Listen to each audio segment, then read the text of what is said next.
Perdemos a Galo. O grande Lobo nos deixou ontem, aos 92 anos de idade, deixou um legado enorme para o futebol brasileiro, que é um dos recortes culturais mais valorizados no nosso país, né?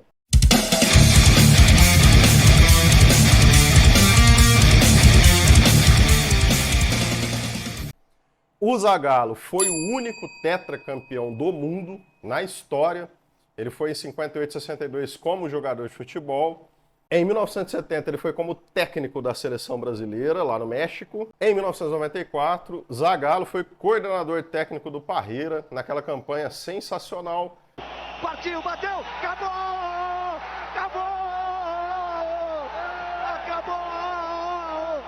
É tetra! Que foi capitaneada mais pelo Romário e pelo Bebeto, né? A gente, claro, que lembra de toda a seleção. Mas 94 foi aquela Copa morna que o Brasil ganhou nos pênaltis, mas venceu, né? Ao contrário de 82, que o Brasil tinha um esquadrão e tinha uma Copa com um repertório técnico muito, né, superior, e de repente em 94 a gente consegue levar a taça. O fato é que o Zagallo nos deixou, e o que pouca gente sabe é que Clarice Lispector entrevistou Zagallo. Ela trabalhou como entrevistadora, segundo Nadia Gottlieb, que é uma das grandes pesquisadoras hoje da Clarice Lispector no Brasil. Aliás, acho que é uma das pessoas que mais conhece tanto a obra quanto a vida de Clarice Lispector.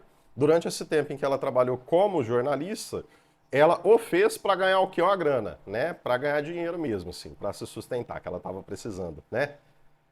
Tanto que ela fala na própria entrevista que, ao contrário do Zagallo, que ganha a vida com o esporte dele, ela, como escritora, não consegue ainda se sustentar como, por exemplo, Jorge Amado, que já vendia uma ruma de livros naquela época lá, né? Ela cita isso na entrevista.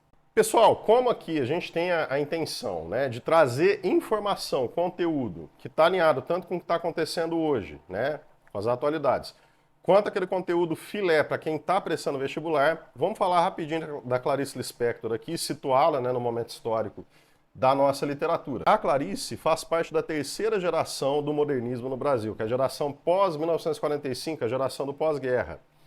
Essa geração é marcada por um certo universalismo temático, né, vamos pensar assim.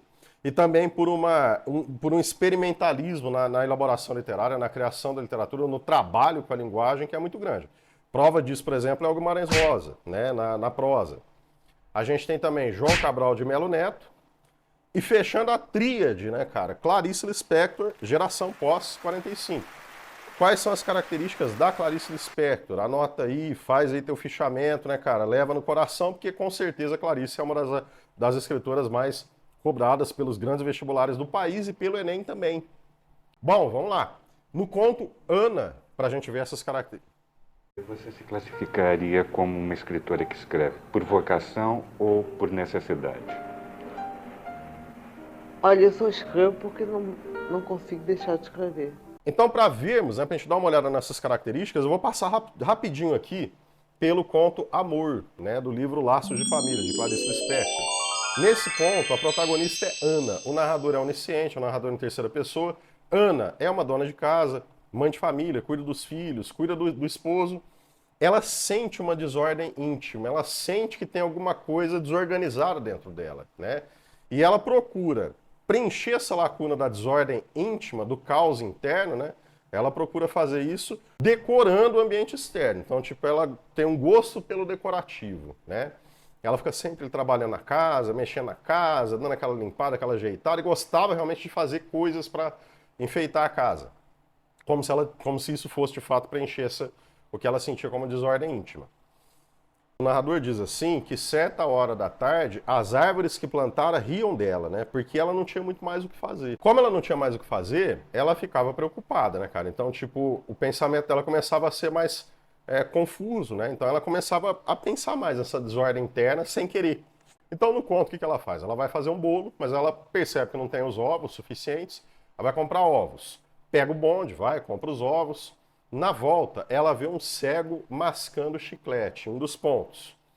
Essa visão faz com que ela perceba, e isso que eu vou falar aqui agora, é uma coisa interna que o narrador vai revelando aos poucos, mas que a própria Ana não consegue raciocinar, não consegue transformar isso aí numa coisa muito consciente, né? Porque agora vem uma característica importante do da Clarice, que é a utilização do fluxo de consciência da personagem, né? Aquele monólogo interior que as personagens têm. Então, ela percebe que, assim, o cego, cara, ele é um indivíduo que, para ela, tem uma existência completamente caótica.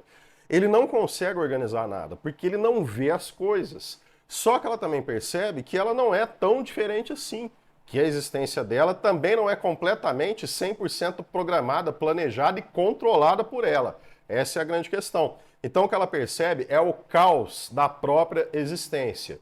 O que ela percebe é o caos da existência humana. Como assim o caos da existência humana?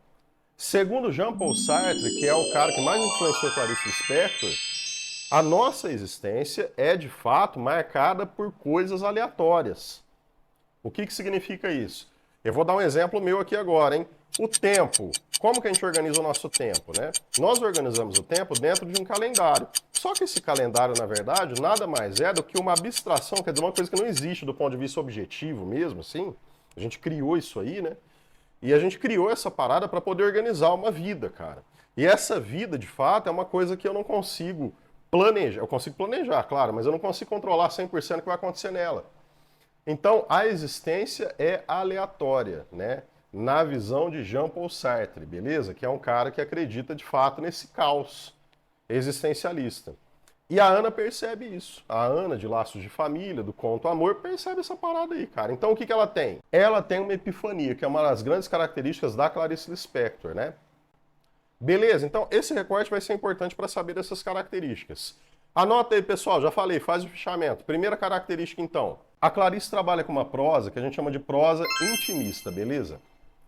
Então, ela vai buscar o íntimo de cada personagem para mostrar esse tipo, né, de contato com a existência que vai trazer revelações para essas personagens todas, né? Beleza? Então, a prosa dela é intimista. Ela é existencialista, porque ela tem essa influência de Sartre. Ela usa o monólogo interior, né? Ela usa o discurso indireto livre para ela poder captar, de fato, os pensamentos das personagens de um modo mais dinâmico, beleza? Isso é importante pra caramba.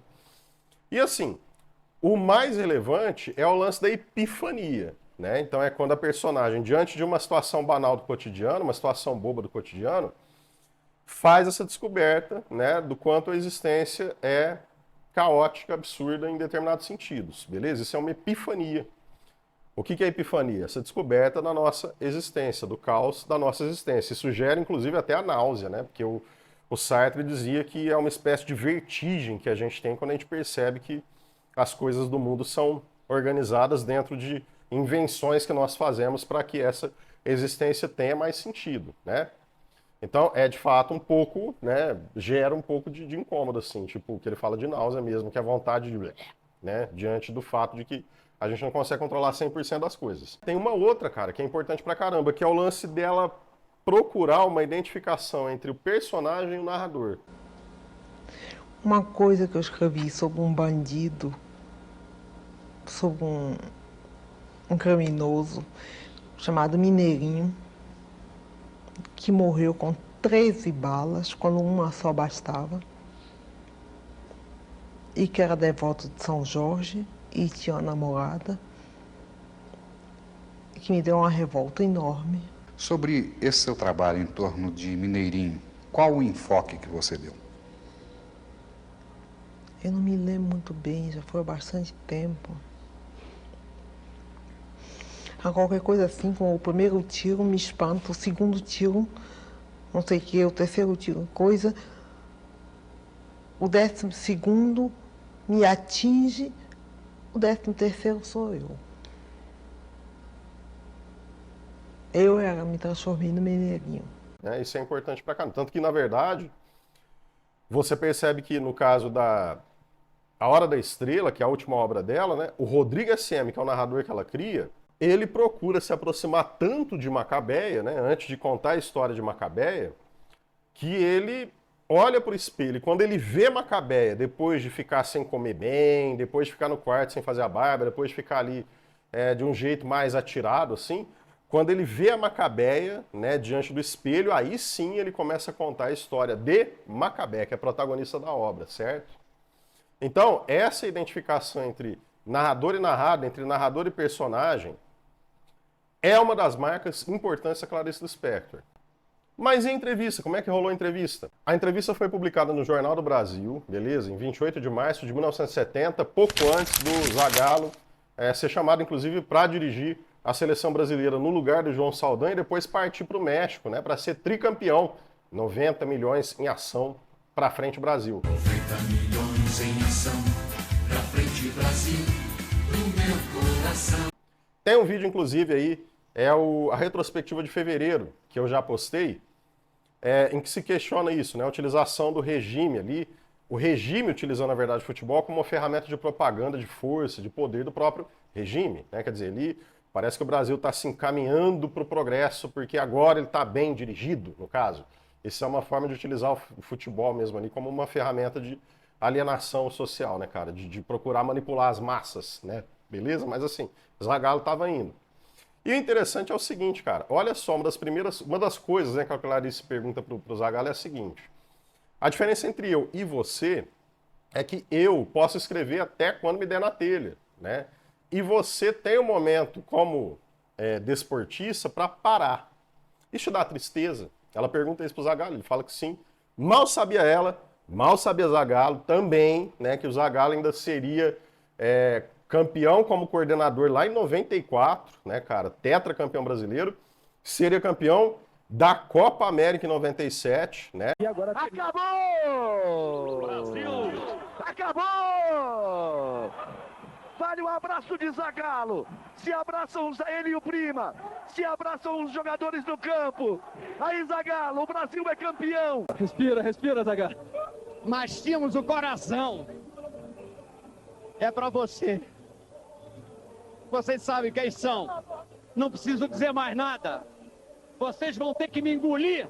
E comandaria uma das cenas mais da hora do futebol brasileiro, que é aquele momento em que ele tá exortando os jogadores brasileiros na Copa de 98, cara, para a disputa dos pênaltis contra a Holanda. É raça. Esse é o meu Brasil.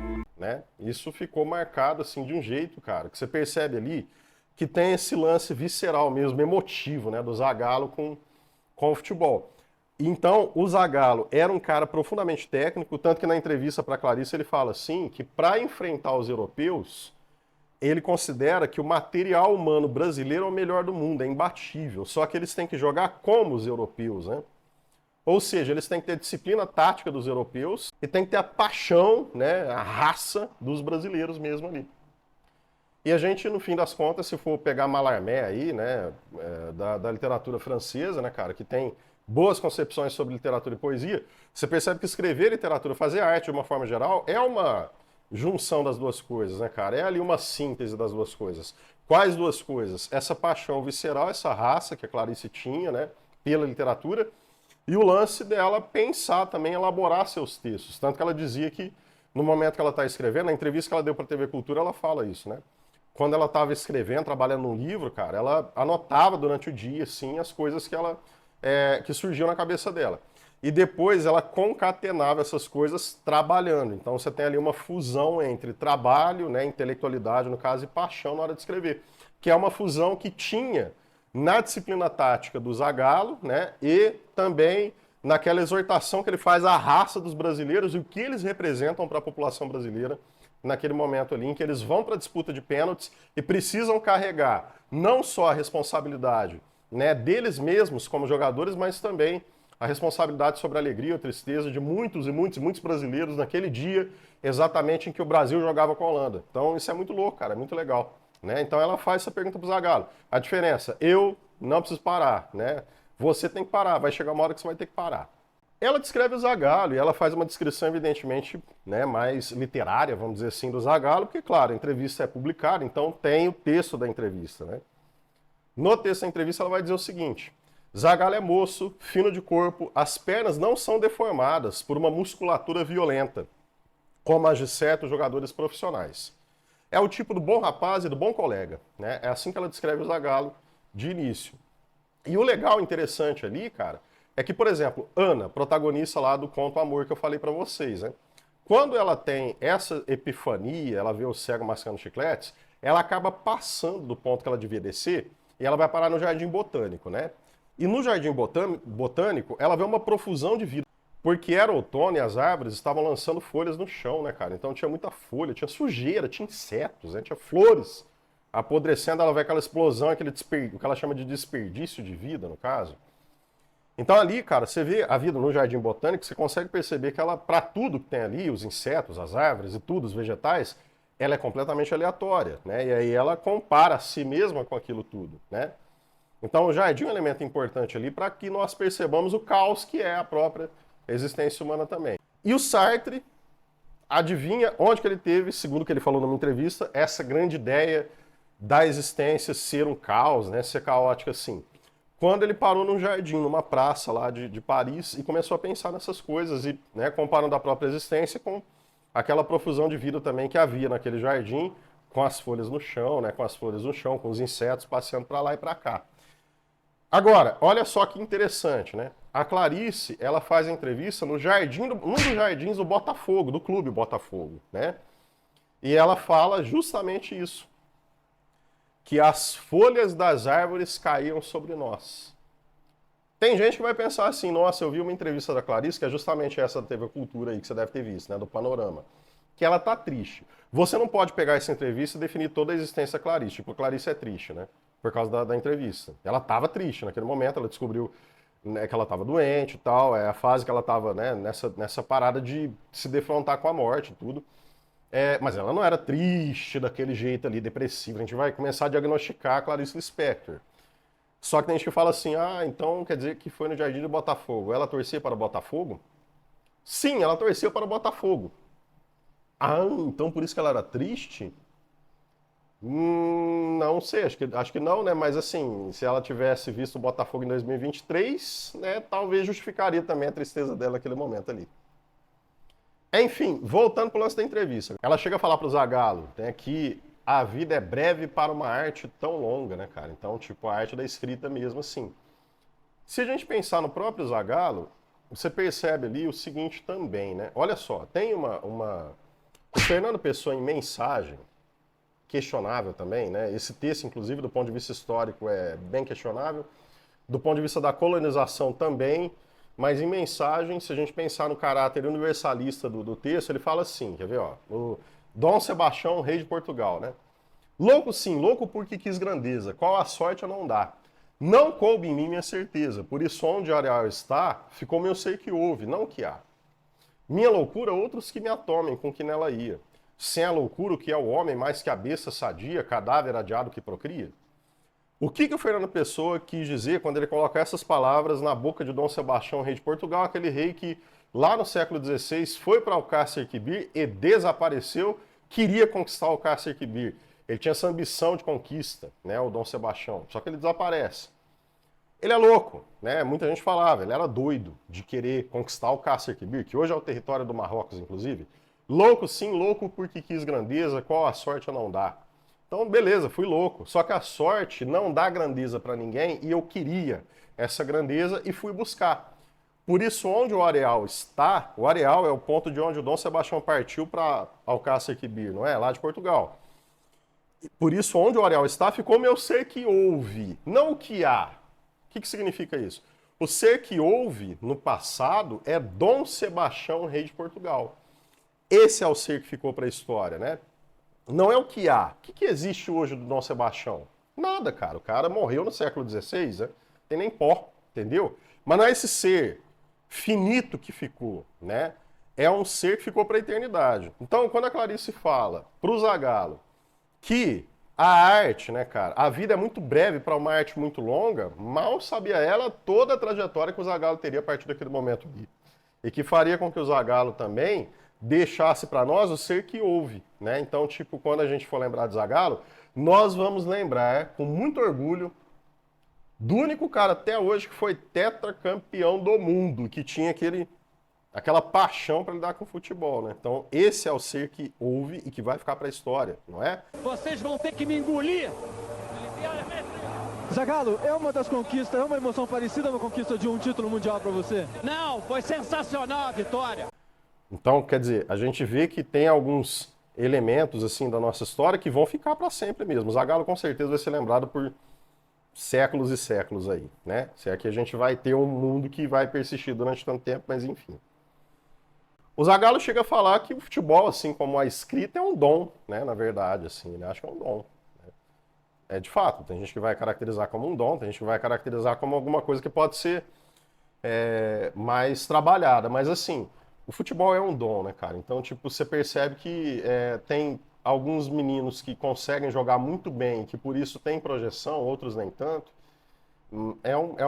Você vai trabalhar a técnica daquilo, então literatura também é muito parecido, você tem o dom de escrever e depois trabalha as suas técnicas para escrever, e o futebol é a mesma coisa. O futebol você também tem um dom, né, e que você pode trabalhar e melhorar de acordo com o seu treinamento, né? Talvez seja aí essa a grande diferença entre, por exemplo, Neymar e Cristiano Ronaldo, ou Messi, vamos, né, colocar dessa forma.